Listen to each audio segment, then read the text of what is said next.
Hello, viewers. Welcome to yet another insightful and engaging episode of CSR Times Leading with Impact. Today, I'm delighted to be joined by Shreya Krishnan, Managing Director of AnitaB.org India, a leading organization advancing equity and inclusion in technology.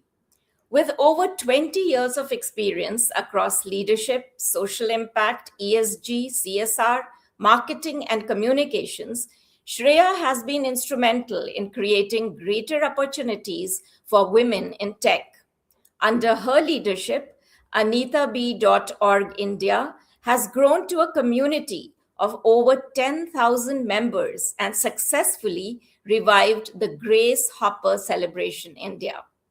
A recognized voice on diversity, inclusion, and ethical AI, Shreya also chairs UNESCO's Women for Ethical AI Policy Advocacy Committee for South Asia. Today, we'll explore the future of work, inclusive leadership, and how technology can become a force for greater impact. Shreya, welcome to our show. It's wonderful to have you with us. Thank you so much for having me. My association with CSR Times has been long-standing and excited to be in conversation with you, Dr. Shabnam. Great, lovely. We are so happy to welcome you. So, I begin with a very pertinent question, Shreya.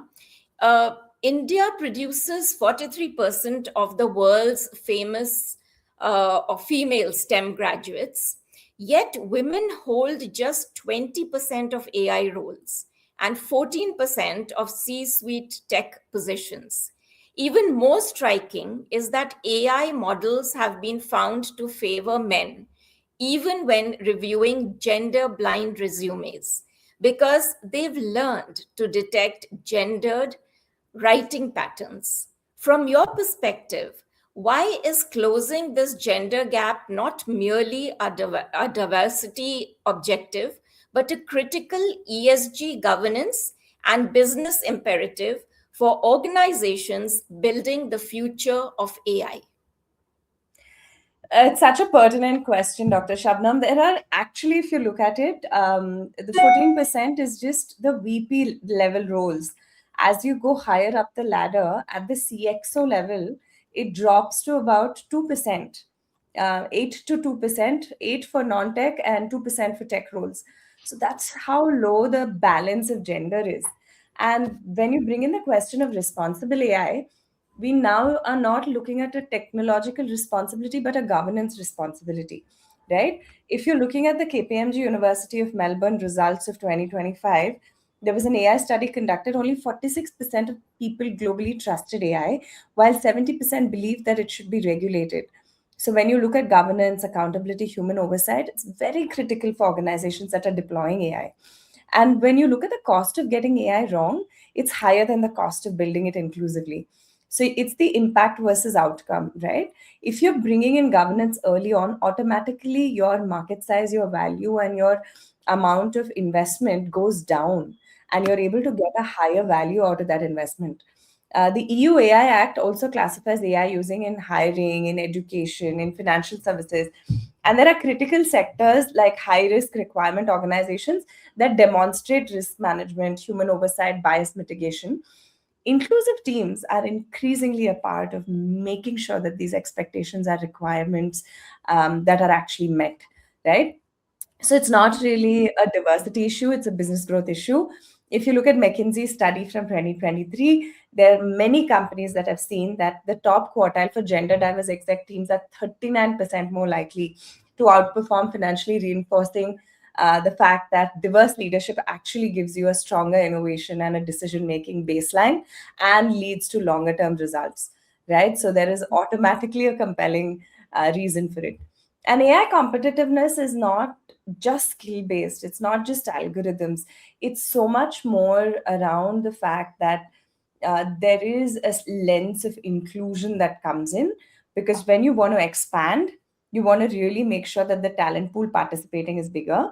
And that addresses the question that you asked, the fact that we don't have enough voices of women in AI formulating what AI should look like, right? So when we look at that, trust AI's biggest competitive differentiator, if you're able to trust it, then you're able to see that the use cases go up, the regularity of how it's managed goes and becomes better, right?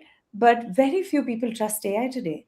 And organizations that are investing in fairness, transparency, and inclusive AI automatically have a higher position in terms of the value that they're creating for confidence, long term adoption, and their customer pools. So, is it necessary? Yes, absolutely. But I think the question is we don't need a ceiling, we need a framework. Right now, we're working with a ceiling, but what we need is a flooring that actually builds AI up on governance right from the word go, and not meet it at the ceiling limit when it's becoming very essential or when it becomes a non negotiable. So, can we think AI inclusion first and then build on top of it rather than making it an afterthought? Yes, very valid and very pertinent points, especially the point about the ceiling and the flooring. Yes, it does compel us to think and, rethink, in fact. And the figures and numbers that you have, told us about is really something which we need to ponder about and, think. So, this brings us to the next question. How do you see CSR and corporate partnerships evolving to support women in AI? And why should CHROs and CSR leaders view investing in women's upskilling not merely as a social responsibility initiative, but as a strategic economic investment that acts as a catalyst for innovation, strengthening talent pipelines, and accelerating India's AI led growth?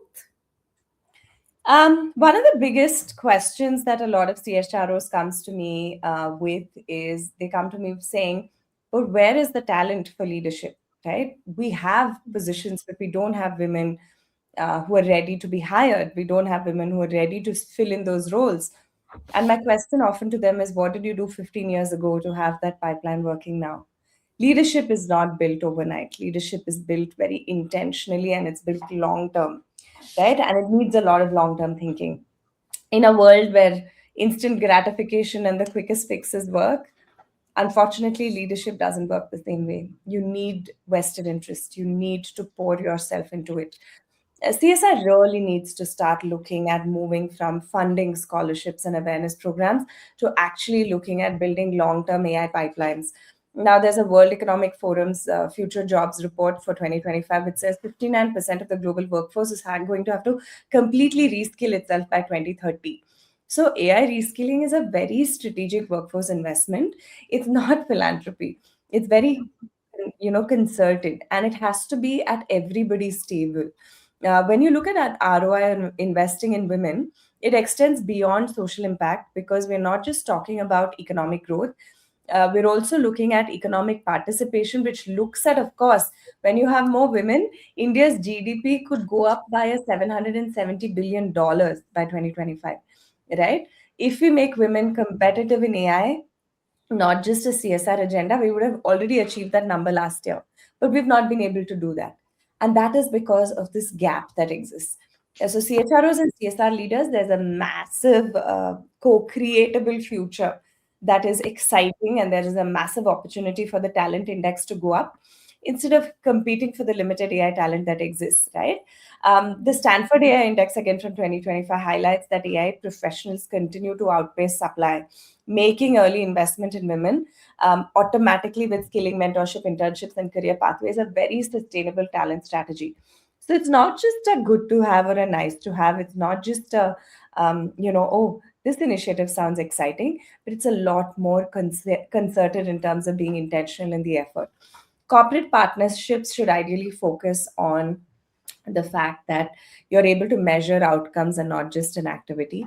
The success of AI initiatives should be measured like how many women got trained, how many businesses got impacted, what are the certificates that have been earned, what are the internships that have been gotten, what are the AI job placements that came through, what is the retention, what is the progression into leadership and that build.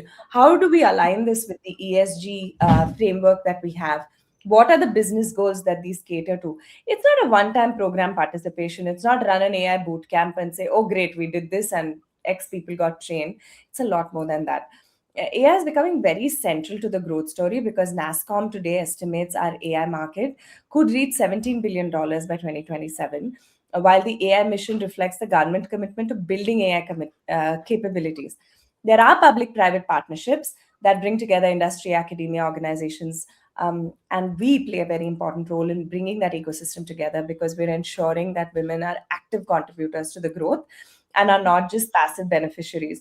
We need more participation. The digital India that we were talking about needs to become the AI led India, and we cannot have the luxury to afford leaving women out of that narrative.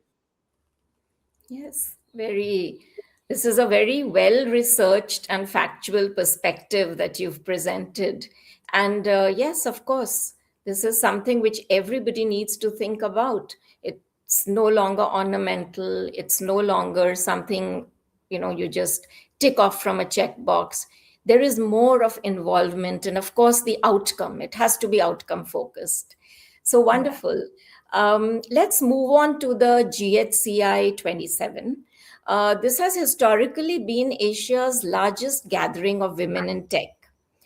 So, day one is entirely dedicated to the under 21 talent pool. What drove this decision, and how does investing early in young women entering AI contribute to creating a more inclusive and future ready technology ecosystem? In the past, we've always hired to something that comes up, right? We've been reactive to hiring. And we've also been very cushy about let's hire a lot of people, put them on a bench, let's use them. But actually, the future of AI is going to be won by those who build the talent early, not those who hire the talent later. So the idea of dedicating day one to early career professionals was about intervening at the start level, right? That's the most critical career stage. Confidence is required, networking skills are required, opportunities that have the longest and highest long term impact have to be sort of siphoned right there. And if we expose young minds to what is potentially possible, you have the ability to really transform the way they think of their career trajectories. And one of the things that we do at Grace Hopper is also get them to see role models, young people, entrepreneurs, talent that's really at the pulse and heart of the AI movement in India. And we're trying to bring together these voices across different sectors and segments. So our demographic dividend only becomes more AI dividend if we create those pathways for education and employment. And that's exactly what we're doing at Grace Hopper on day one. Um, when you look at the World Bank, nearly 65% of our population is under the age of 35. So it's very strategic for us to actually build a very concentrated effort to prepare this generation for AI, right? It's our biggest economic opportunity, and young women are central to that story. We can't leave them out of it. And when we say women, we also focus on allies because you can't build a bubble without bringing together the allies who work with them. So when we look at innovation, it often comes from those that are closest to emerging tech. And AI is the most emerging tech that we have now. And if you look at the early career folks, they are the fastest adopters and adopters of AI tools. So they are already very well equipped to be navigating this in a very powerful way. So that way, when you give them industry leaders, mentors, cutting edge technologies very early on, it's not just cultivating job seekers, but actually future innovators, founders, researchers that will actually add to the value of the ecosystem. GHC is designed to build that exact ecosystem. It's not just hosting an event, but because when we bring together students, academia, startups, employers, mentors, investors, and technology leaders all into one platform, our day one then creates opportunities that no single university or company can really offer in isolation. You can't solve the leadership gap at 40 if you haven't invested in opportunities by the time you're 22 years old. I am a personal example of that. I started very early in leadership, and today I see the benefit of that, of a worldview that was very diverse. So, day one reflects GHCI's belief that AI leadership of 2035 is sitting in today's classroom, campus, and first jobs. It's not just today's boardrooms, but it's today's youngsters that will actually be there. And we need to bridge that gap very quickly. So, that's why the focus. Yes, so well, the accent is on starting early. So, like in every other field, starting early in technology empowers women with skills, confidence, and opportunities. So, every step taken today I'm sure builds a future of innovation, leadership, and limitless possibilities. So that's a wonderful thing to start early. Moving on to our next question, I was faced with a very startling fact that research shows women are 1.5 times more likely to be displaced by automation in India's labor market. At the same time, initiatives like Tata's AI Sakhi immersion program have demonstrated that 1,553 rural women can complete 4,727 AI tasks in a single session when given access and mentorship. So, how is GHCI 27 preparing young women not only to navigate AI disruption, but to become creators, innovators, and leaders in the AI driven future? Shreya. Yeah, so Dr. Shabnam, I'm sure this will be something that you resonate with as well. The benchmarks and standards that women hold themselves up to are very, very high.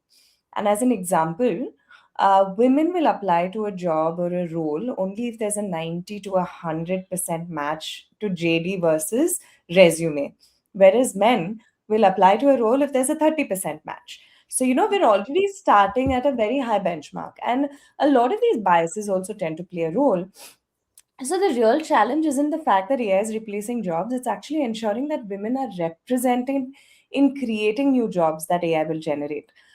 So when you look at the World Economic Forum's Future of Jobs report, which I keep quoting, 170 million new jobs are expected to emerge globally by 2030. So which means that it's going to outpace the 92 million jobs that are expected to be displaced. So we are also fighting a fear that is not real. The fact that I lose my job to AI doesn't mean I am going to lose my job to AI. I'm going to lose my job if I don't learn to work with AI. And that's the rewire that we need. So AI leadership starts with early exposure, and it's not the number of years of experience. And that's exactly what we're focusing on at GHCI 27. They're looking at creating opportunities for young women to engage with emerging tech, industry leaders, mentors, employers. You start right at the beginning of their career. So aspirations and career trajectories are shaped right there, right? And as this feeds into the whole AI economy, we're looking at who can build, right? Not just who can use. Now, the Stanford AI Index of 2025 highlights that AI adoption is accelerating across every major industry. And it is going to focus on the fact that every industry that's going to be impacted, disrupted, or innovated through AI. So that's what we're bringing into our focus. It's for us to prepare women to build AI products, to do the research that's essential, to lead the innovation that's necessary, and to influence how AI is deployed responsibly across the board. Future ready careers are going to depend on a combination of technical, business, human skills. Now, when you're looking at AI, analytical thinking, creative problem solving, resilience, and leadership as the fastest growing skills, you're actually reinforcing the need for holistic talent development. And it's not just skills or competencies, it's a combination of all of this. Now, the strongest statement is the fact that our ambition isn't just to prepare young women for the future of AI, it is to ensure that they help define what that future looks like and how it's going to be impacted and implemented. So that is why we're focusing so much on bringing this conversation to the fore. Okay, yes, very interesting. So, you've spoken about moving from diversity hiring to what some call adversity hiring. In the past, recognizing that women from diverse backgrounds bring perspectives about markets and consumers that AI simply cannot generate. How is GHCI 27 translating this philosophy into its programming, speaker sessions, and industry engagement? And what lessons can organizations learn about building innovation through inclusion? Despite the whole chaos of the geopolitical language around diversity, I think a lot of organizations continue to deeply invest because diversity is no longer a people metric, it's an innovation metric. When you look at BCG's reports, the fact that companies that have above average leadership diversity, they actually generate 19% points higher innovation revenue and 9% points higher EBITDA margins, less than their diverse peers. Now, the Gen AI era makes inclusion a very competitive advantage. A joint BCG NASCOM 2024 study found that when you look at 65% of women and men believe Gen AI can be an equalizer for women's inclusion in tech, provided organizations do the necessary investments to access mentorship and career pathways. Now, AI is not a compensation for missing human perspectives. Niti Aayog did a national strategy for AI, report which warns that data selection bias can lead to discriminatory AI outcomes and recommends fairness, accountability, and transparency as core principles of the AI development narrative. Now, the problem is data that we already have is biased. What we have as marketing data, what we have as neutral data sets are not exactly neutral. So we need neutral data sets for AI to unlearn a lot of the biases that you also spoke about. That AI is trying to find patterns, it's identifying gender by writing patterns. All of this is because the data that's already fed into AI is flawed. So the question organizations should be asking is not really how many women did we hire, but who's influencing our products? Where is the voice of the people that we need for these products to get moved? The Stanford AI Index again highlights that AI is embedded across industries. So diverse voices in product design, governance, decision making is a lot more critical today more than ever before. Innovation is not happening because people are thinking differently. It's happening because organizations create spaces for different thinking people to influence the decisions on the table that actually makes the most difference and matters the most. Okay, very interesting. Yes, very deep, and things below the layers, below the superficiality that we see. Many intriguing layers which one has to unravel and discover. I want to ask you about the technology sector continuing to struggle with the leaky pipeline, where many women enter the profession, but fewer progress into leadership, particularly in emerging areas such as AI. So, how is GHCI 27 addressing this challenge? What role do mentorship, sponsorship, and leadership development play in helping women advance to decision making positions? Because those are really important, right? Yeah. So, And if you look around you, Dr. Shabnam, a lot more men naturally get promoted. Whereas when women get promoted, there is this tag of the, oh, she's a diversity hire. But actually, it's merit and competency, which was never extended before. And there's a lot of privilege bias there that comes in as well, and gender privilege bias, and also, conditional privilege bias. When you look at the leadership gap, it starts much earlier than the C suite. When you look at the number of men that are promoted, for every 100 men promoted, there are only 81 women that are promoted. So the first promotion itself is the biggest break in the leadership pipeline. So, who gets promoted for what is a big question to ask. And we also have biases that play in terms of when women become mothers, when they get married. Even today, there are questions around what is your plans for your family, etc. Right? So we're penalizing women for the fact that society has a conditional role allocated to them, not based on their skill or their competence.